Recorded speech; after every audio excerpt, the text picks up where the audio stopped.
지역의 이슈를 속 시원히 풀어보는 헬로 이슈 토크입니다. 정부와 인천시가 경인고속도로 지하화 사업을 다시 추진합니다. 이번에는 민자 사업이 아닌 국책 사업으로 추진되는데요. 한국도로공사는 사전 타당성 조사를 진행하고 있습니다. 사실 경인고속도로 지하화는 오래전부터 추진됐지만 번번이 무산됐는데요.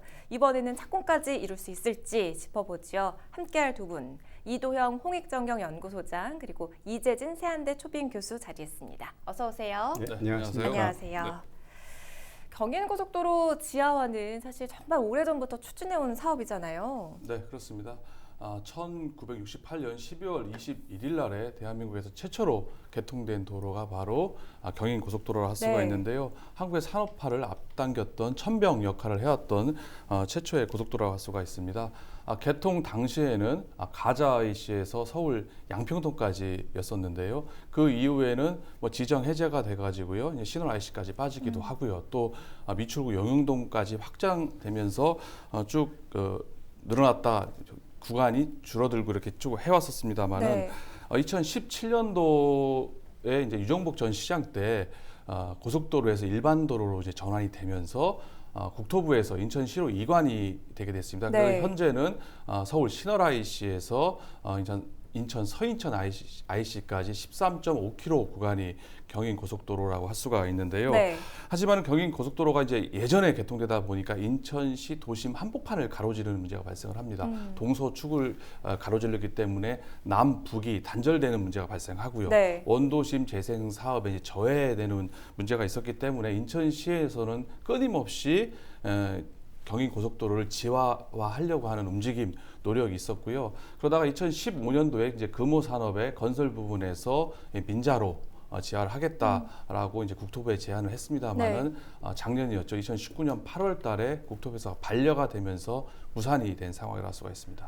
이렇게 수도 없이 지하화 논의가 이루어졌었는데 무산됐던 이유는 뭐예요, 교수님? 네, 구체적으로 말씀을 좀 드리면 사실 무산됐던 사유 중에 가장 컸던 것은 비용 대비 편익. 그러니까 비용을 얼마나 투자를 했는데 그에 따른 효과가 얼마나 있느냐에 대한 비용 대비 편익이 적격성에서 가장 중요하게 판단이 되는 기준일 텐데요. BC값이라고 그렇습니다. 하는 부분이죠. 네네. 그러니까 얼마나 많은 비용을 투자를 했고 또 그 비용을 대비해서 기대 효과는 얼마나 있느냐. 근데 기대 효과와 비용이라고 하는 것을 계량적으로 저희가 측정을 하게 되는데요. 이 BC값 분석에서 계량적으로 측정하는 것에는 좀 한계가 있죠. 그래서 예를 들면 편익이라고 하는 부분에 대한 것은 이용객의 증가라든지 그다음에 이용 교통량의 교통 속도의 증가라든지 그래서 기존에 40km였던 것을 90km로 올린다든지 그래서 그걸 통해서 전체적으로 1년에 1,300억 정도의 비용을 감수할 수 있다든지에 대한 효과라고 하는 것을 계량적으로 나타내게 되는데요. 문제는 그러한 계량적으로 나타내는 데에는 한계가 있는 부분이 좀 있는 것이 사실 우리 아까 이도영 소장께서도 말씀하셨던 것처럼 경인고속도로를 지하화한다고 하는 것은 이 차량의 이동뿐만이 아니라 이것을 통해서 양 지역 간의 단절을 해소하고 그래서 지역의 균형 발전 내지는 주거환경 개선을 하겠다라고 하는 간접 효과에 대한 측정이 굉장히 산술적으로 나오기가 쉽지 않아요. 이제 이런 부분들이 무산이 되는데 편익으로 계산이 되지 않음으로 인해서 무산이 되는 사례로 계속 진행이 됐던 것 같습니다. 작년까지는 이 낮은 사업성 등을 이유로 반려했던 사업인데 이번에는 정부 차원에서 국책 사업으로 추진하겠다는 이야기가 나오잖아요. 이건 왜 그런 거예요? 기본적으로 이제 정부 정책의 방향이 좀 전환이 된 것 같습니다. 그 정부 정책 방향의 전환의 가장 큰 주안점은 문재인 대통령이 지난 대선 공약으로 고속도로의 공공성 강화라고 하는 측면을 대선 공약으로 제시한 바가 있어요. 이것을 토대로 해서 2017년도에 출범한 문재인 정부는 대통령의 국정과제 100대 과제를 지정을 하게 되는데요. 그 100대 지정 과제 중에 보면 국가기관 교통망의 공공성 강화라고 하는 것을 들고 있습니다. 그래서 현재 2018년도를 기준으로 해서 보면 민자고속도로가 전체 고속도로에서 차지하는 비중이 16.01% 수준 되거든요. 이 민자고속도로가 과연 적정하게 통행료를 부담하고 있는지 그리고 기존의 고속도로는 공공성을 강화하기 위해서 어떤 역할을 하고 있는지 그래서 요즘 우리가 보면 명절이라든지 이럴 때는 고속도로 통행료를 무상으로 제공하고 있잖아요. 맞아요. 이런 부분들이 국가기관 교통망이라고 하는 도로에 대한 공공성 강화 측면에서 서비스를 제공하고 있는 것이긴 한데요. 과연 이러한 것들을 추진함으로 인해서 지속적으로 이 사업이 유지가 될 수 있는 것인가에 대한 의구심은 계속 들 거예요. 왜냐하면 기존의 민자 사업이라고 하는 부분에서 재정 사업으로 전환이 될 때에는 도로공사라든지 정부의 재정 부담이 굉장히 크게 될 텐데요. 그렇죠. 실제로 민자 사업이 재정 사업으로 전환됐던 사례가 이번에 세종시로부터 서울까지 131km 구간에 대해서 약 7조 5천억 정도의 사업비가 투자가 돼서 민간 사업으로 원래 사업 진행이 되려고 했던 것이 네. 정부가 국가기관 교통망의 공공성 강화라고 하는 측면에서 세종에서 안성시까지 59.5km 구간에 대해서는 2조 4,800억 정도 예산을 투자해서 재정 사업을 하겠다라고 이야기를 하고 있어요. 결국 이것을 통해서 우리 도로공사의 그 부채 비율이 계속 증가할 가능성이 있다. 결국 그것이 국민의 부담으로 돌아올 가능성이 있다라고 하는 문제를 어떻게 해소할 것이냐가 정부의 큰 과제가 될 수 있을 것 같습니다. 경인고속도로 지하 사업의 경우는 어느 정도 예산이 필요할까요? 현재 경인고속도로 지하화와 관련돼서 본격적인 사업 계획이 나와 있지 않은 상태이기 때문에 과거에 2017년도에 민자 사업을 제안했을 때를 기준으로 해서 생각해 보면 약 8,488억 정도 예산을 소요가 될 것이다라고 네. 얘기를 하고 있는데요. 문제는 지금 현재 서울시가 서울시 여의도 대로로부터 신월 구간까지 지하도 사업을 하고 있죠. 이 지하도 사업이 5.5km 구간이에요. 이 구간에 대해서 투자되는 사업비가 지하화 사업만 약 4,500억 정도가 투자가 되고요. 지상에 공원을 조성하고 도로 다이어트하는 비용으로 2,600억 정도 투자가 됩니다. 결국 네네. 경인고속도로 지하화 11.66km 아까 13km 정도 되는 곳을 지하화했을 때 8,488억 원이라고 하는 것은 그냥 고속도로만 만드는 것이고 그 이외에 부가적인 사업들 예를 들면 양쪽 도로 간의 고속도로의 편차를 갖다 단차를 조정한다든지 기타 사업들을 또 추가로 하게 되면 저는 1조 이상의 사업비가 재정 사업으로 투자가 될 것이다 라고 생각합니다. 굉장히 많은 비용이 드는데 정부 사업으로 추진이 된다면 사실 지역 입장에서는 대환영할 수밖에 없겠죠. 지금 사전 타당성 조사 중이라서 아직 갈 길이 멀었는데 이게 또다시 무산될 수도 있는 거잖아요. 뭐 그럴 가능성 아예 배제할 수는 없습니다. 뭐 지역 입장에서는 좀 되게 환영을 하고 있는 상황인데요. 말씀하신 것처럼 사전 타당성 조사 결과가 올 연말에 지금 나올 예정입니다. 네. 사전 타당성 조사가 나온 다음에는 바로 인천시는 예타를 지금 국토부에 신청을 하겠다, 기재부에다 신청을 하겠다라고 얘기를 했는데요. 사전 타당성 조사에서 예타로 넘어가는 데는 큰 무리가 없을 거로 보여집니다. 여기서는 사업성이 그다지 그렇게 중요한 요소가 아니기 때문에 예타로 넘어가는 게 이제 기정사실로 될 것 같은데요. 예타에서 비식값 비용 대비 편익 분석이 1 이상 나오는 것이 가장 큰 관건이다. 그거에 따라서 경인고속도로 지하화가 되느냐 마느냐의 갈림길이 아닌가 이렇게 생각을 합니다. 사실 번번이 1을 넘지 못했잖아요. 이번에는 좀 사업성을 끌어올려야 할 텐데 어떻게 할 수 있을까요? 이번에 조금 달라질 여지가 있다고 볼 수가 있습니다. 국토부가 언론을 통해서 밝힌 것처럼 제2차 고속도로 건설 계획에서 지금 신월 IC에서 서인천 IC까지 구간을 긍정적으로 지금 지하화하는 것을 검토한다고 밝히면서 지금 이게 빅 이슈로 인천 지역이라든지 떠올랐는데요. 하지만은 과거 금호 산업에서 0.97의 비식값이 나왔습니다만 네. 인천시에서는 서인천에서 남청라 IC가 지금 확장을 해서 지하화하겠다는 구상을 밝히고 있습니다. 이렇게 될 경우에는 제2 수도권 순환 도로에서 통행량이 늘어나기도 하고요. 앞으로 이제 빠르면 올 연말에 착공될 수도 있습니다만은 청라와 영종을 잇는 제3 연륙교가 건설될 경우에는 지하한 이후에 통행량이 급속히 늘어나기 때문에 이 통행량이 유입될 경우에는 충분히 비식값이 이를 넘을 수 있을 것이다라고 낙관을 하고 있는 상황입니다. 네. 그렇기 때문에 지금 인천시에서는 뭐 총사업비는 한 1조 8천억 그리고 비식값은 한 1.13 정도로 추계를 하고 있는데 네. 물론 뭐 구체적인 비식값이 뭐 좀 더 줄어들 수도 있고요. 또 총사업비가 물론 이게 늘어날 수도 있습니다만은 어쨌거나 인천 입장에서는 상당히 긍정적으로 낙관적으로 지금 보고 있는 상황이라 할 수가 있습니다. 경인고속도로는 고속도로라는 말이 무색할 정도로 진짜 막히잖아요. 그럼에도 불구하고 사업성이 안 나온다고요? 네, 사업성이 안 나옵니다. 사업성을 측정하는 가장 큰 그 도구가 경제성 분석인데요. 네. 특히 이제 BC값 분석이라고 하죠. 그래서 BC라고 하는 것은 베너핏, 그러니까 얼마나 편익이 있는지, 그리고 코스트는 얼마나 투자가 되는지, 이것을 계량적으로 측정을 하게 되는데요. 이 계량적 측정의 한계가 조금 있어요. 그래서 편익이라고 하는 것을 결국은 고속도로를 만들므로 인해서 이용객이 얼마나 증가를 하는지, 그리고 이용 시간, 그러니까 거리를 이동하는데 속도가 얼마나 제대로 나오는지가 가장 큰 편익의 기대 효과일 것이고, 네. 비용은 정해져 있잖아요. 그래서 아까 금호산업개발에서 2015년도, 6년도에 제안했던 사업 제안서에도 비용이 너무 크기 때문에 2017년도에 재차 제안했던 것에 8,488억이라고 하는 비용을 가지고 비용이 든다라고 이렇게 이야기를 했었거든요. 결국 계량적 한계라고 하는 측면에서 직접 효과 이외에 간접 효과, 즉 지역에 있는 지역 개발 효과라든지 지역의 단절을 개선해내는 효과라든지 이런 간접 효과가 사실 산출적으로 정확하게 추산이 되지 않기 때문에 사업성을 약화시키는 네. 그런 원인이 되는 것 같습니다. 단순히 도로를 지하에 보내는 게 아니라 이 사업을 두고 도시를 완전하게 바꿔버리는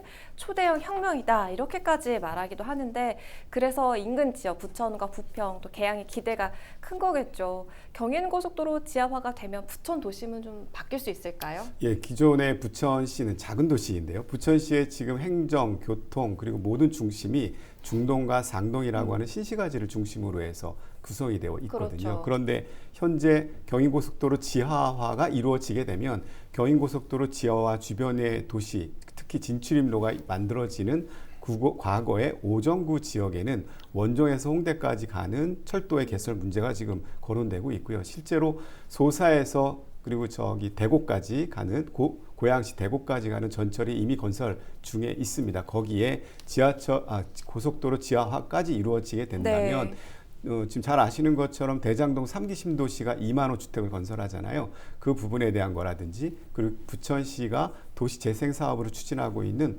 오정동 군부대 이전 부지에 대해서 3,700호의 주택을 지금 건설하려고 하고 있어요. 그런 여러 가지 지역에 대한 어떤 판도가 오정 지역, 그리고 특히 그 고속도로 지하화 지역을 중심으로 해서 재편될 가능성이 굉장히 높다 이렇게 보여집니다. 인천 시민들은 어떤 점을 좀 기대해 볼 수가 있을까요? 인천 같은 경우 이제 부평, 계양, 더 나아가서 남청라 IC까지 확장될 경우에는 서구 주민들까지 상당히 체감할 것이다 볼 수가 있을 것 같습니다. 경인 고속도로가 앞서 말씀드린 것처럼 인천을 남북으로 갈라놓은 단절시키는 문제가 있었거든요. 네. 하지만은 이게 지하화될 경우에는 인천 입장에서는 상당히 크게 시민들은 체감할 수밖에 없다라고 볼 수가 있을 것 같고요. 경인 고속도로가 지하화될 경우에는 이게 부평이라든지 뭐 계양 같은 경우는 의외로 고속도로 주변에 아파트, 공동주택이 많이 있습니다. 이제 거기에 사시는 시민들이 아무래도 그동안에 이제 소음, 분진의 피해로부터 좀 자유로워질 거고, 네. 또 공원이 조성되게 되면은 삶의 질, 주거 환경이 대폭 개선되는 효과가 있을 수 있다 보여지고요. 또 고속도로 주변으로 해서 용도가 준공업지역으로 되어 있습니다. 그러다 보니까 소규모 공장이 난립되어 있는데요. 이렇게 지하가 되면은 이제 토지 가치, 기능이 향상되게 되면서 이제 공장들이 이전을 하게 되고요. 원도심 재생 사업에 활력이 될 거라고 보여집니다. 그렇게 떠난 자리에는 뭐 용도가 변경될 수가 있겠죠. 뭐 준주거라든지 주거 지역으로 변동이 돼서 주택 내지는 뭐 아니면 오피스텔 같은 도시 기능이 좀 더 강화될 수 있는 생활 여건이 좀 좋아진다 볼 수가 있을 것 같습니다. 이렇게 청사진을 좀 그려봤는데 일부에서는 또 워낙 막히는 곳이기 때문에 지상과 지하를 모두 고속도로로 해야 한다 이런 이야기도 나오잖아요. 네. 아직 뭐 명확하게 사업 계획이 나오지는 않았는데요. 사실 지난 민자 사업의 경우에는 그 지하는 고속도로로 만들고 지상에 대해서도 사실 도로 기능으로 유지한다 이렇게 되어 있었어요. 네. 이 부분에 대해서 명확한 입장 정리가 좀 필요할 텐데요. 현재 최초의 계획을 민자 사업이 제안했던 내용을 기준으로 한다면 지하에는 고속도로 그리고 지상에는 일반 도로를 병행해서 유지하는 것으로 될 테고요. 만약에 그렇게 될 경우에 주민들을 위한 그 편의 공간 내지는 가로 공원을 얼마나 확보할 수 있는지가 좀 중요하게 될 것 같고요. 네. 거기에 덧붙여서 사실 이렇게 지하 고속도로를 통해서 지역에 있는 주민들이 그 지역으로 이제 진출 밖으로 나올 때 병목 형상이 굉장히 이렇게 노정될 가능성이 높아요. 네. 그러한 부분들에 대한 대책도 좀 필요할 것 같고요. 그리고 2016년도에 주민 설명회를 그때 당시에 기존 사업 계획서를 가지고 설명회를 했었는데 그때 부천 구간에 대해서도 지하도 구간이 굉장히 짧았어요. 그리고 환경상 공법상의 이유로 인해서 전체 지하화 구간이 전체 11.66km 중에서 6km밖에 되질 않았었거든요. 그러니까 결국은 지상으로 차가 또 다시 나와야 된다는 네. 거예요. 주기적으로. 그렇게 된다면 지역에 있는 주민들은 환경오염, 미세먼지에 노출될 가능성이 있기 때문에 이 부분에 대해서 명확하게 설명도 있어야 되고 계획도 마련해야 될 것 같습니다. 네, 시민들이 가장 바라는 부분은 어떻게 보면 통행료 면제일 수도 있을 텐데 이게 정부 재정 사업으로 추진이 된다면 기존 통행료 징수도 좀 피할 수가 있을까요?